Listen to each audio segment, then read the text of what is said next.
what I thought I would do is what I usually do, which is to kind of update you.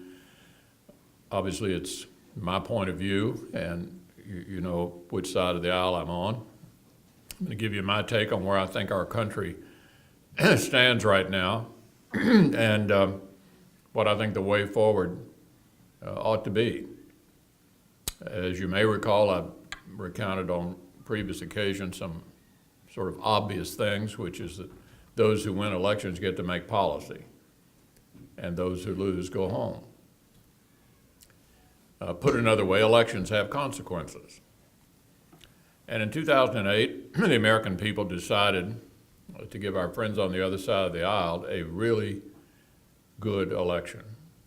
We had a brand new president with a 65% approval rating. He had a 40-seat majority in the U.S. House, 60 votes in the Senate, and for those of you who have better things to do in your life than be political junkies, let me point out, 60 votes in the Senate gives you real control. 51 gives you a majority, and that's helpful.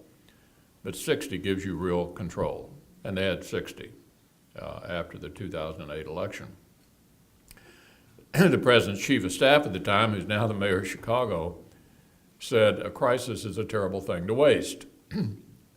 It was a rather amusing way of making the point that the crisis everybody was focused on, of course, was the economic downturn in '08, but the waste, he meant, was something else. They had the votes, and they were going to do what they thought was in the best interest of the country. They wouldn't put it this way now, but fundamentally, and some of them would even talk this way privately in those days, they wanted to Europeanize America. And they had the votes to do it. And they did a lot in those 2 years to Europeanize our country. The first was the $1 trillion stimulus, then the takeover of American health care, Obamacare, Dodd-Frank, the massive intrusive effort with regard to financial services, the nationalization of the student loan program, 150,000 new federal employees crawling all over every business in America, the nanny state on full display. In other words, they had the votes. We know best what you guys ought to be doing, and you should sit down and take it. So for 2 years, in trying to lead my troops, and I had a diminished band of only 40 at one point there, the question was, what is the appropriate strategy for us and for the country? I was deeply opposed to the direction the country was taken, even though I know they won the election and they could do what they wanted to. But I wanted to make sure the American people understood this was not a bipartisan decision. There are things I'm willing to be bipartisan about, and I'm going to give you some examples in a little while. But I didn't feel the need to try to enable those kinds of things because I thought they were clearly the wrong direction for the country. And I was hoping the American people really hadn't voted for that. I was hoping they'd voted because they were kind of sick and tired of the Republicans. They'd been in for 8 years and they wanted to try something new. And that this wasn't really what they had in mind. But I didn't know for sure whether we wanted as a country to become a Western European country or not. It was yet to be determined. So focusing on Obamacare, which is coming back big time now as you all wrestle with trying to deal with it, my view was that Obamacare was a metaphor for all of the excess that was going on across the administration. And I made a major effort in the Senate, and Speaker Boehner did. He was not Speaker at the time. He was the minority leader in the House, to make sure that our people, our voters, our Republicans, fully understood the consequences of this, and I had hoped they would all oppose it, and they all did. Every single Republican in the House and Senate said this is not the right direction for the country. To give you an idea of how controversial it was, even before it passed, they took us into session the day after Thanksgiving in 2009, and we didn't leave for 30 days. We were in Monday through Sunday from Thanksgiving until Christmas Eve. They needed 60 votes in the Senate to pass it. They didn't want any of their members to go home during this period. So we were sort of locked up there in the Capitol for 30 days. It was pretty clear at that point not a single Republican was going to support it. And so they brought in President Clinton.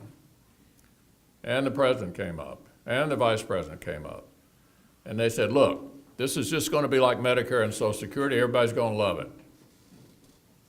By the fall, they'll be praising you for passing it. They were still skeptical. And so they had a special deal for Nebraska. It was called the Cornhusker Kickback. And a special deal for Louisiana, the Louisiana Purchase. And a special deal for Florida, the Gator Aid. And finally, on Christmas Eve, with an exhausted bunch of 100 senators, they eked it out with no votes to spare. They bought every vote they needed. And in November of 2010, the American people issued a national restraining order. They had taken a look at all of this, and they decided maybe that was not the direction they wanted to go, and maybe that wasn't what they had voted for in '08. And so they made John Boehner the Speaker of the House, and they made me the leader of a much more consequential minority in the Senate, a body where it takes 60 votes to have total control. In other words, they put the brakes on. The American people said, whoa, not sure this is what I had in mind. And then that leads us into 2012. And in looking back on the 2012 election, obviously, I was disappointed. I had hoped we would try to go in a different direction in the presidency, but I didn't have the same feeling of despair that I had after the 2008 election. And the reason I didn't is because even though the American people reelected a president that I thought was not best for the country, they didn't give him a blank check like they did in 2008. They kept the House Republican. They left the Senate basically the same. And then if you look out at America, we have 30 out of 50 Republican governors and more state representatives and state senators across America than at any time since the Great Depression. So what is the message you take out of 2012? I think the message is the American people decided, and frequently they have had this view since World War II, that they were not prepared to give a blank check to either side. In other words, they made a conscious decision to continue divided government. They decided to give the president 4 more years, but not a blank check. And so divided government raises the question of what can you anticipate from divided government? And I know it's counterintuitive because your first reaction is probably nothing gets done when neither side controls the government. Actually, that's wrong. Divided government, which we've had most of the time since World War II, has actually done some of the most significant things the country needed doing. And I'm going to give you 4 examples. Ronald Reagan and Tip O'Neill, the Democratic Speaker of the House, raised the age for Social Security back in the mid-'80s to 67. It's still kind of ticking up 30 years later. It saved Social Security for a generation. Neither party could have done that by itself because it's very, very difficult to explain any changes in entitlement programs because obviously they're very, very popular and people pay into them and they feel it's their money, and it's very difficult. If anybody wants to make it political, that's pretty easy to do. You know, scare elderly people is the game that's pretty easy to play if you want to do it. But O'Neill and Reagan said, we're not going to play scare the elderly, we're going to save the program for another generation. They also did the last comprehensive tax reform. Excuse me. We need to do that again. The tax code is a mess, but they did a pretty good job of it. Bill Clinton and a Republican Congress passed welfare reform, one of the most important pieces of social legislation in modern times that got an enormous number of people off of welfare and into the workforce and enriched their lives in countless ways. And Bill Clinton and a Republican Congress balanced the budget multiple times in the late '90s. We'd love to have that again, wouldn't we? So you get the drift. Divided government doesn't mean no progress is made for America, but there's an indispensable player in each of those situations, and it happens to be the President of the United States. There's only one person in America who can sign something into law and deliver the members of his party to vote for a deal that he makes, and that's the President. So the President is a key player in our system. Other people are important, but he's the most important. There have been 3 bipartisan deals with this administration. The guy that you're looking at has negotiated every one of them. There was the December 2010 2-year extension of the Bush tax cuts to avoid taxes going up on anybody. The Vice President and I negotiated that. Obviously, he wasn't freelancing. The President knew what he was doing. So that was an example of an important bipartisan agreement. In August of 2011, once again, the Vice President and I ended up negotiating what was called the Budget Control Act, and you've read about the sequester. The sequester is another word for keeping the promise you made to the American people that you were going to reduce spending a certain amount of money this year. It isn't the best way to do it, but it was a backup mechanism to guarantee that we reduce spending this year by a certain amount.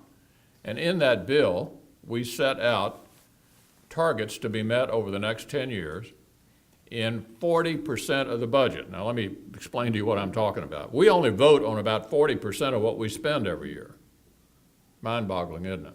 We only vote on 40% of what we spend every year. The rest of it is interest on the national debt and extremely popular programs, Medicare, Social Security, Medicaid.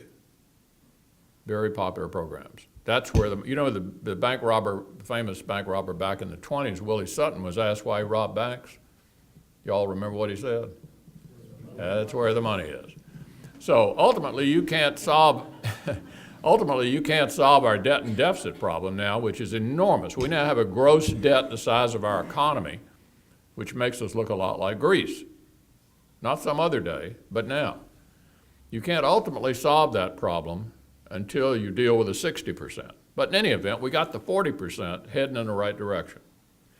And then last New Year's Eve, how many of you remember where you were New Year's Eve? Let me see your hands. All right. How many of you remember where I was New Year's Eve? Well, I was with Joe Biden again. Not with Elaine, but with Joe Biden. Why was I with Joe Biden New Year's Eve? Well, the Bush tax cuts, which had been extended for 2 years, were going away.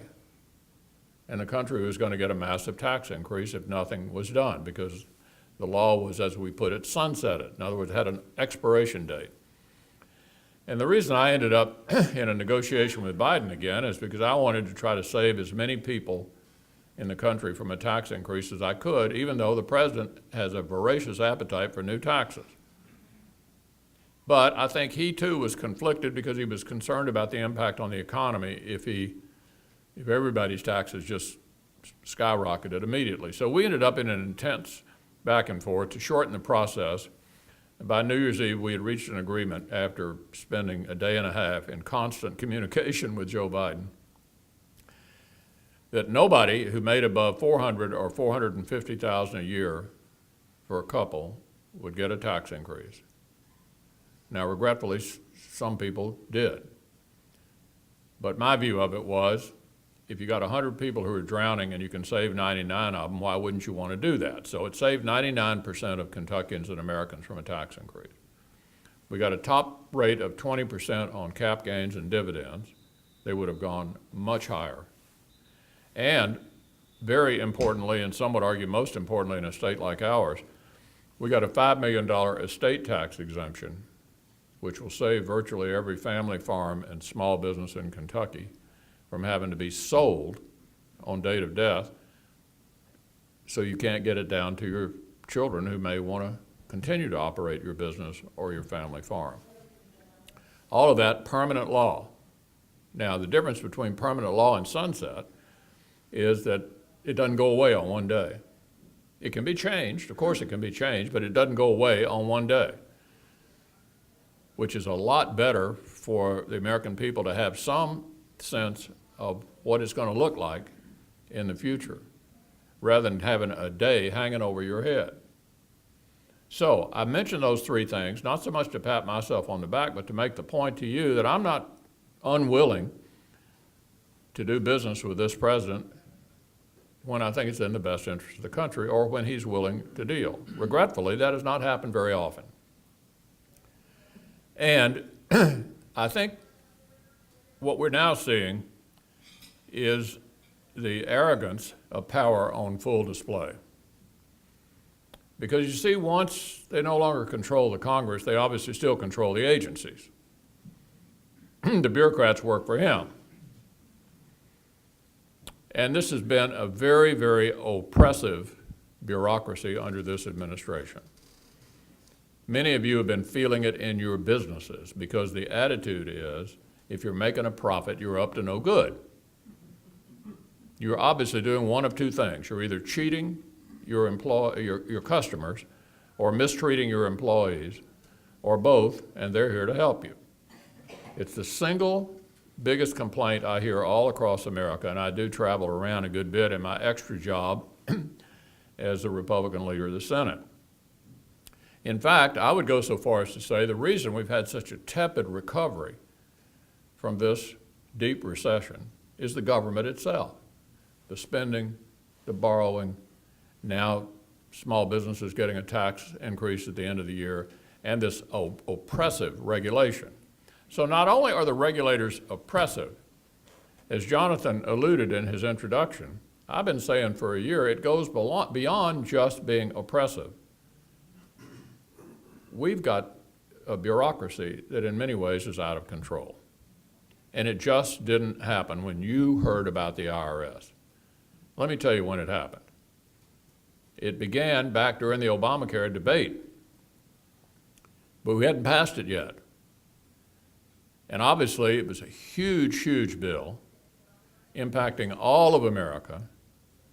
And the health insurance companies, an example of one is Humana right here in our state, like any other corporate citizen in the country, wanted to communicate with its policyholders what they thought the impact of the bill would be on your policy. And so the Secretary of Health and Human Services sent out a directive saying they couldn't do it. In America, the government telling you, you can't speak. Well, I pitched a fit about it back then, not that it did any good, but that was the beginning of the arrogance of power and the oppressive bureaucracy on full display. Within the last few months, it was revealed that she was calling the same companies, asking them to contribute money to a fund to try to convince the American people they ought to like Obamacare. In other words, shaking them down for money the Congress would not appropriate in order to try to carry out a government public relations program. One of my colleagues, Lamar Alexander, said it was reminiscent of the Iran-Contra scandal, where the Reagan administration couldn't get through Congress help for the Contras who were involved in a rebellion against the Nicaraguan government, so Oliver North went out and raised the money privately. In other words, if the Congress won't give it to me, I'll go out and find it privately. It created a huge problem for the Reagan administration, and in particular for Oliver North. An interesting parallel. I complained a year ago, as Jonathan pointed out, about reports we were getting here in Kentucky from Tea Party groups, 9/11 groups, and others that they could not seem to get the tax-exempt status that are routinely pretty easy to get in this country for organizations that are obviously not in business to make money. They want to form for the purpose of trying to impact public policy of one kind or another. These groups called 501c4s have been around forever. Some of them have been liberal, some of them have been conservative. They've been around forever. It's never been the policy of the government in the past to make it difficult for you to express yourself. Well, we began to get complaints that they were getting all kinds of questions like, who are your donors? What are your beliefs? And so I made a speech about it a year ago, June. And I was widely ridiculed. The Washington Post said it was a red herring, and I won't even mention some of the other things that were said. Fortunately, I have a pretty thick hide. Well, all I can say at this point, my friends, I told you so. I told you so.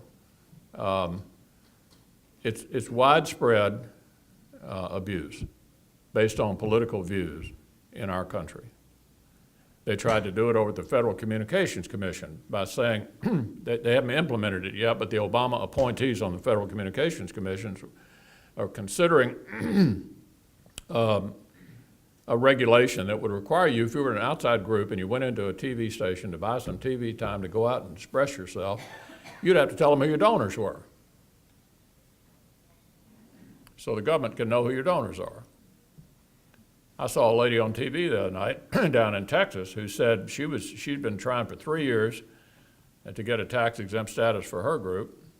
And not only has she not gotten that, she had, for the first time in her life, been personally audited, and her business had been audited as well. You get the drift. When they can't get their way one way, they try to get it another way. And if you don't like what they're doing, your job is to sit down and shut up and take it. This, my friends, sums up the attitude of this administration. They're smarter than we are. They are absolutely determined to get the outcome they want by any means. And I think it's finally backfired on them because they picked the one agency that everybody in America fully understands. You know, a lot of people don't know what the FCC is. By the way, they tried something similar to this over at the SEC. A lot of people don't, what is the FCC, what is the SEC? I've heard of it, but it's not central to my life. But boy, the one agency that is central to everybody's life is the IRS. And what I think we need to have here, and we will have, because in the line of work that I'm in, that sooner or later the truth always comes out. It always does. We have a very open society and a very free press, and we'll get to the bottom of this.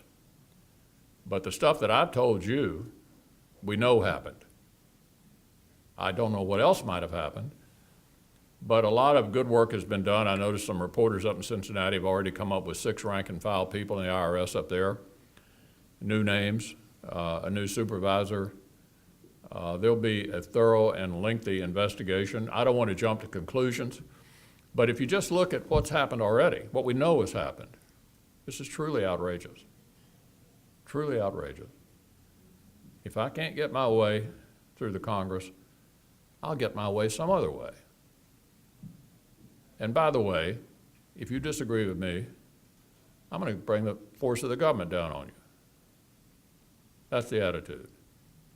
Now, what I'd like to see this administration do, because in spite of the best efforts of people like me, they're going to be around for 3.5 more years. We have the government we have, not, in my case, the government I wanted. And I'm not content to sit here and tread water for 3.5 years and accomplish not very much for the American people. It is important to stop bad things, and I think we have the ability to do that. But I'd like to do something really important for the country, and I'm going to end with this. The single biggest challenge our country faces right now is deficit and debt. It's the transcendent issue of our time. The one thing which, if we don't fix it, we're going to ruin the country. I mentioned earlier, we have a gross debt now the size of our economy. That looks very much like some of the sickest countries in Western Europe. What do you do about it? Well, I mentioned that if we don't walk away from the Budget Control Act, we're on the way to fixing the 40% of what we spend. And I mentioned that you can't fix the problem and ignore where the money is. So how do you change the eligibility for entitlements so they fit the demographics of the country? Let me tell you what I'm talking about. When Social Security was passed in the 30s, the average American lived to be 61. When Medicare was set at 65, it was in 1965. Last year, the average male lived to be 79, the average female lived to be 81. Notice I said average. I heard last week that a youngster born today in America has a reasonable expectation of living to be 100. Now, I'm sure you're like me. I think that's great news. I'm not interested in living a day shorter than the good Lord had in mind, and I think that's all wonderful. And a lot of it, of course, is attributable to our extraordinary healthcare system, which we may be in the process of screwing up big time. But it has been wonderful. Here's the dilemma.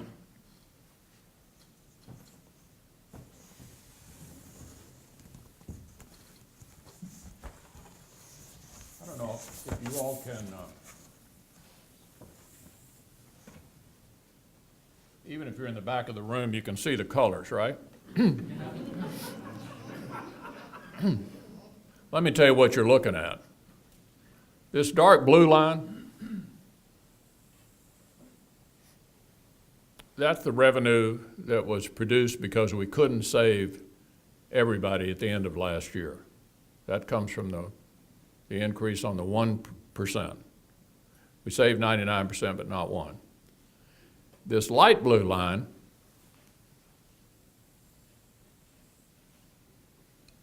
is how much revenue the president would have gotten if he'd gotten everything he asked for.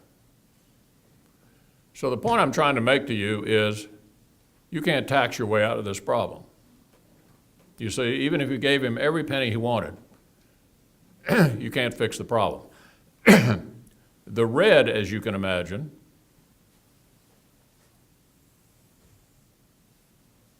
is the spending. So the first thing I want you to take away from this meeting is there isn't any way to tax your way out of the problem. You can't even grow your way out of the problem. Even if we didn't have this tepid growth rate and we had a 3.5%, which is what we ought to have in a country like ours, you still couldn't grow your way out of the problem. The problem is the result of the wonderful news that we're all living longer. And until you adjust the eligibility for these very popular programs to the demographics of America tomorrow, you can't ever solve the problem. And you can imagine the political difficulty of doing that, because Americans look at Medicare and Social Security correctly as in this way. I paid into it all my life. I want to get my money back. They think of it like an IRA. What they don't know is in the case of Medicare, they're going to pay for a third of it. Not all of it, a third of it. So the politically courageous thing that needs to be done by President Barack Obama in concert with Republicans in Congress is to explain this to the American people and adjust the eligibility prospectively. You can say to everybody who's currently receiving, this isn't about you. This is not about you. This is about your children and your grandchildren. And if you do it together, nobody can take advantage of it politically. Now, you're probably thinking, well, I don't care whether it hurts somebody politically or not. I can understand that. I know that Congress currently enjoys a 10% approval rating. And I'm not even in that 10% myself. I don't approve of what we've been doing. But put yourself in my shoes. You're trying to round up the votes for something. You're trying to round up the votes for something, and you go to one of your colleagues and say, boy, have I got a deal for you. Vote for this, and you're finished. Not a very compelling argument. So the first thing you need to do is it has to be done on a bipartisan basis, like Reagan and Tip O'Neill raised the age for Social Security. There was no revolution. It was done over a lengthy period of time. Everybody could take a look at your own age and look at the chart and figure out, when you are entitled to receive. And so you do it over a period of time and you adjust it to the demographics of the country. And that, my friends, solves the lion's share of the red. And there is simply no other way to do it. No other way to do it. That is the, the big bipartisan agreement that we've been trying to get the president to do for 4.5 years. And he's going to be there for 3.5 more years. And I want to say again, even though I object to most of the things that this administration has advocated, and certainly the behavior of the bureaucracy, they're going to be there for 3.5 years. The country can't afford to wait 3.5 years to begin to fix the single biggest problem we have. So I'm going to conclude with that and thank all of you for the opportunity to be here. And Jonathan, thank you again for the incredibly nice introduction. Thanks so much for the chance to be here. You're watching Channel 25, a service of Oldham County Fiscal Courts.